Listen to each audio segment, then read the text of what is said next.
The gleaming spires of New Geneva's Interstellar Diplomatic Center pierced the morning sky, their crystalline surfaces reflecting the rising sun. Ambassador Sarah Chen straightened her formal uniform, dark eyes scanning the assembly of alien diplomats before her. The Zerkali delegation stood out among them, tall, graceful beings with iridescent scales and penetrating gold eyes that seemed to look straight through you.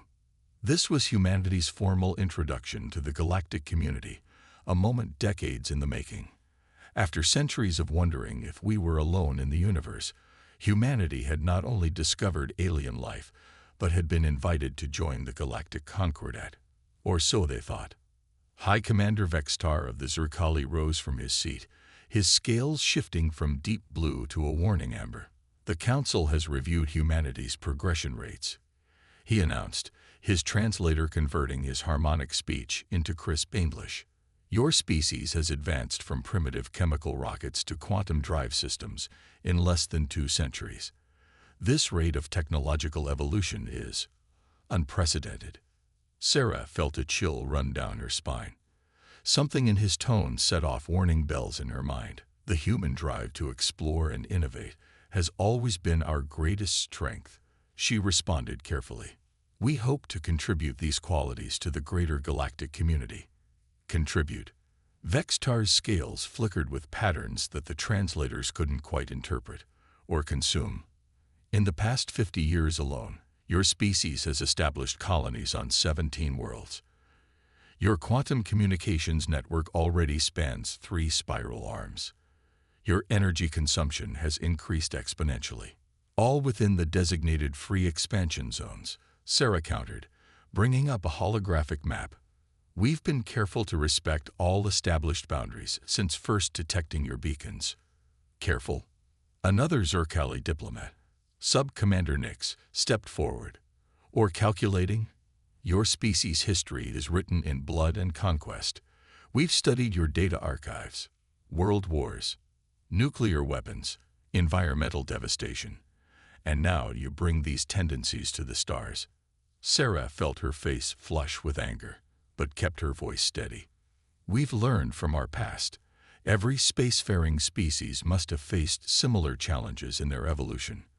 We've united our world, restored our biosphere, and developed weapons you think we cannot detect. Vextar interrupted. Did you believe your quantum-shifted shield generators and dark energy cannons would escape our notice? Hidden beneath civilian installations, disguised as research facilities. The chamber erupted in murmurs. Sarah's blood ran cold. Those were classified defense systems, developed in secret after their long-range sensors had detected some troubling anomalies in deep space. How had they known? Any defensive capabilities we've developed are purely precautionary, she said carefully, as newcomers to a vast and unknown galaxy. Enough. Vextar's scales blazed crimson. The Zerkali Empire will not stand idle while a potentially hostile species arms itself on our borders. Your kind speaks of peace while preparing for war. This assembly is concluded. As the Zerkali delegation swept from the chamber, Sarah's quantum comm buzzed with an urgent message. Her hands shook as she read it. Massive energy signatures detected at the edge of human space. An armada was assembling. Admiral Drake, she sub-vocalized into her neural link. Initiate Protocol Omega. They're coming. In high orbit, humanity's hidden fleet of warships began powering up their systems. The Zerkali thought they knew everything about human military capability. They were about to learn how wrong they were. What they didn't know was that humanity had spent the last 50 years preparing for exactly this scenario. Every civilian colony doubled as a military hardpoint. Every research station housed weapon systems that could level continents, and every human ship carried technologies that even the Zerkali couldn't imagine. The Zerkali had just made their first crucial mistake. They had assumed humanity's rapid advancement meant they were dangerous. They were about to learn that humanity was dangerous not because they advanced quickly, but because they had learned to be cautious. And nothing was more dangerous than a cautious species with its back against the wall. As Sarah watched the Zerkali ships gathering in the distance, She couldn't help but think of an old Earth saying, "Never push someone who is backing away. You never know what line they're drawing in the sand." The line had been drawn. Now it was time to show the galaxy why humanity had survived everything its own harsh world had thrown at it. The real first contact war was about to begin. Admiral Marcus Drake stood on the bridge of the UES Hyperion, watching tactical holograms materialize around him. The Zerkali fleet was massive, over 300 ships arranged in their signature diamond formation. Their energy signatures pulsed like angry stars against the void. "They're targeting our outer colonies first," his XO, Commander Helena Rodriguez, reported. "Artemis Base, New Darwin, and the Titan mining complex. Standard intimidation pattern. They expect us to surrender rather than lose civilian lives." Drake's weathered face remained impassive, but his dark eyes gleamed. "Send the signal to all colonies. Execute Operation Chrysalis." Across human space, the carefully maintained illusion of vulnerability began to shatter. On Artemis Base, massive ground plates shifted, revealing hidden missile silos and energy weapon arrays. The atmospheric processors on New Darwin transformed into state-of-the-art shield generators, their quantum fields spreading like invisible domes over the settlements. And the Titan mining complexes, or processors, revealed their true nature, a network of automated defense platforms that had been disguised as industrial equipment. The first Zerkali strike force approached Artemis Base, their weapons charged. Their scans showed minimal defenses, a few token orbital platforms, exactly what you'd expect from a young species colony. They opened fire, expecting quick submission. Instead, their plasma bolts splashed harmlessly against quantum shields that shouldn't have existed. Before they could react, the ground-based weapons opened up. Graviton beams, technology the Zerkali thought was centuries beyond human capability, lanced through their ship shields as if they weren't there. "Admiral," Rodriguez called out, "Artemis Base reports successful defense. 3 Zerkali capital ships destroyed, 2 retreating. New Darwin and Titan are reporting similar results." Drake nodded. "Now they know we can defend ourselves. Time to show them we can do more than that. Deploy the Phantom Fleet." In the void between the stars, ships began appearing where there had been nothing before. Not dropping out of FTL, not decloaking, simply fading into existence as their quantum displacement fields deactivated. The real pride of the human fleet. Ships that didn't just hide from sensors, but existed slightly out of phase with normal spacetime. On the Zerkali flagship, High Commander Vexstar stared in disbelief at his tactical displays. Where there had been empty space, now hundreds of human warships materialized. Their design was like nothing in the Zerkali database, smooth, organic curves blending with geometric patterns that seemed to hurt the eye if you looked too long. "Impossible," he whispered. "Their technology level. We assessed them as barely capable of basic FTL travel."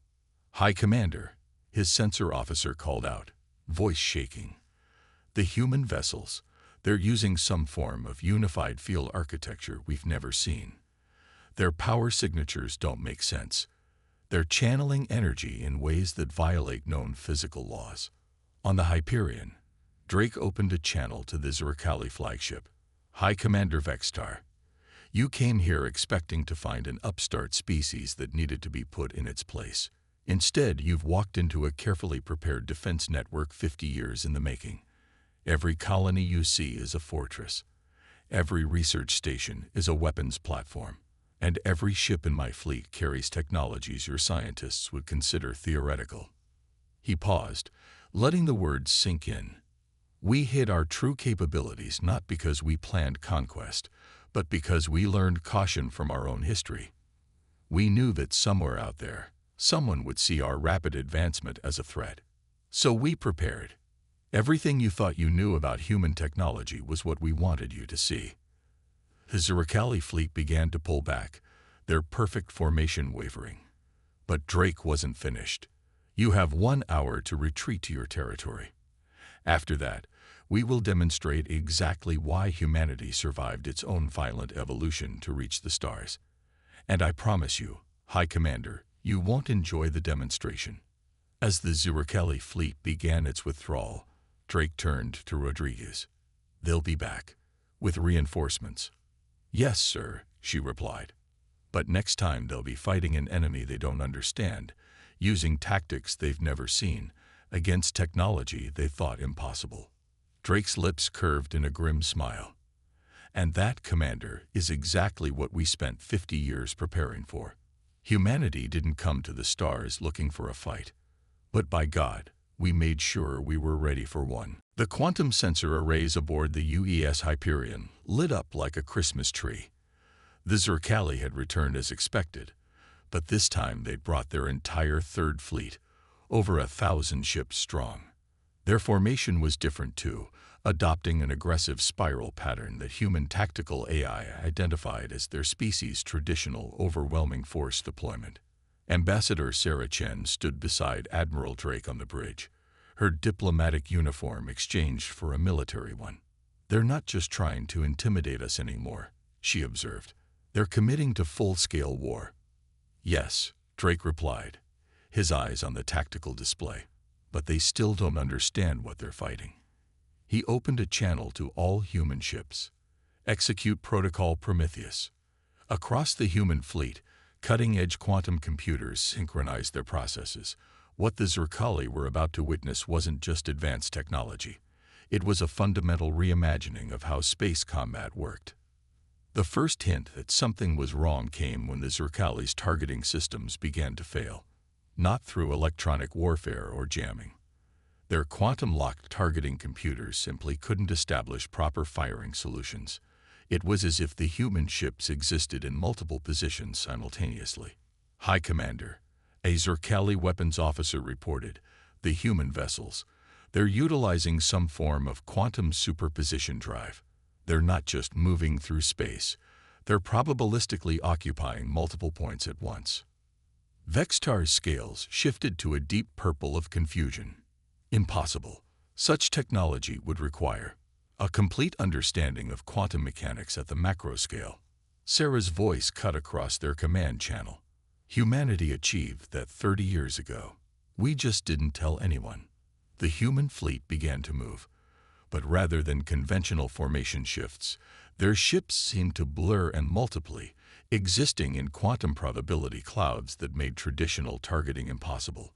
When they fired, their weapons struck from multiple vectors simultaneously, the same ship attacking from several positions at once. Aboard the Hyperion, Drake watched as the Zurkali fleet's perfect spiral formation began to break apart.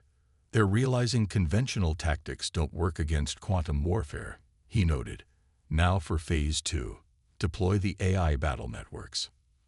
Artificial intelligences that had been quietly observing and analyzing Zurkali battle tactics for decades sprang into action. They didn't just predict enemy movements. They calculated probability matrices of every possible tactical decision and countered them before they were made. But as the battle raged, Sarah noticed something odd in the sensor data. "Admiral," she called out, "look at these energy readings from the Zurkali command ships. There's something artificial about their command decisions, almost as if they're being influenced." Drake finished, his expression darkening. "Commander Rodriguez, run a deep scan of their command and control frequencies. Look for any external signals." Rodriguez's fingers flew over her console. "Sir, detecting unknown quantum transmissions embedding themselves in the Zurkali command network. Origin point, that can't be right.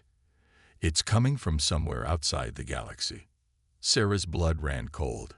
"The anomalies we detected in deep space before first contact. The ones that made us develop our defensive technologies in secret. They weren't natural phenomena, were they?" "No," Drake said grimly. "Someone or something out there has been pulling strings. The Zurkali aren't our real enemy. They're being manipulated. The question is, by whom? And why?" On the tactical display, the battle continued to unfold. Human quantum ships danced through probability clouds while their AI battle networks systematically dismantled the Zerkali fleet's coordination. But now there was a new urgency to their actions. They weren't just fighting to defend themselves anymore. They were fighting to uncover a truth that could change everything they thought they knew about their place in the galaxy.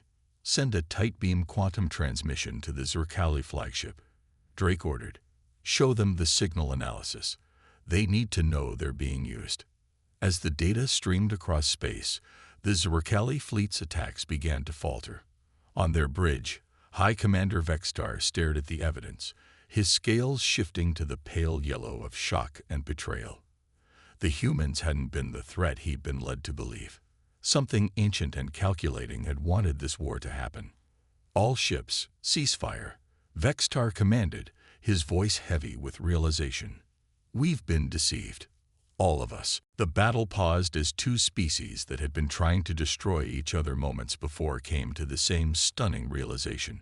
They had a common enemy, one that had been manipulating galactic politics from the shadows for who knew how long. Drake turned to Sarah. Ambassador, I believe your diplomatic skills are about to become very relevant again.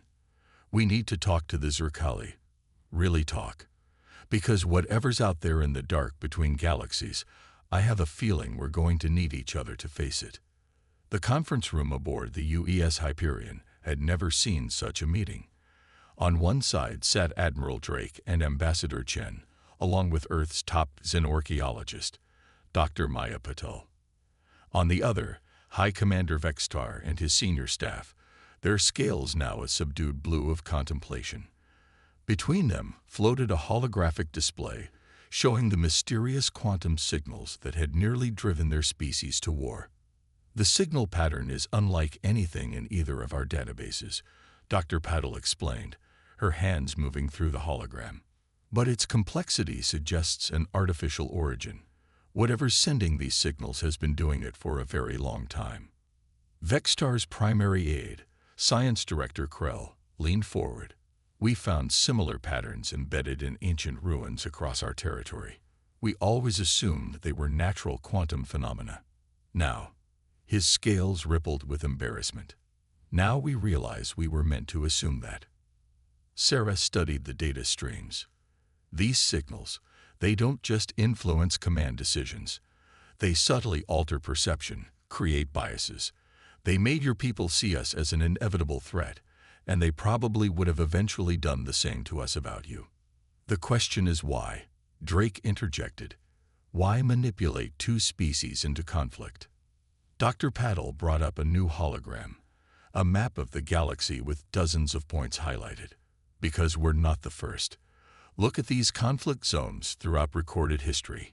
Every time a new species reached a certain level of technological advancement, they either went to war with their neighbors or were destroyed by mysterious accidents. Vextar's scales shifted to a deep green of revelation. The Centauri collapse, the Arcturus disappearance, even the ancient Proxima Wars, all orchestrated by something that doesn't want spacefaring civilizations to advance too far, Sarah concluded. Something that's been maintaining its control of the galaxy through division and conflict. A new alert flashed across the holographic display. Commander Rodriguez's voice came over the comm. Admiral, we're detecting massive quantum disturbances in the void between the Sagittarius and Carina arms. Something's coming through. The hologram shifted to show a tear in space itself, a wound in reality that shouldn't have been possible. Through it emerged something that defied description. Geometric shapes that seemed to fold through dimensions that shouldn't exist, constructed of material that absorbed light rather than reflecting it. By the first dawn, Krell whispered, his scales pale with fear. The Ancient Ones. They were supposed to be myths. Dr. Patel's eyes widened. The precursors. Every civilization has stories about them. The first species to achieve spaceflight, who supposedly transcended physical form millions of years ago.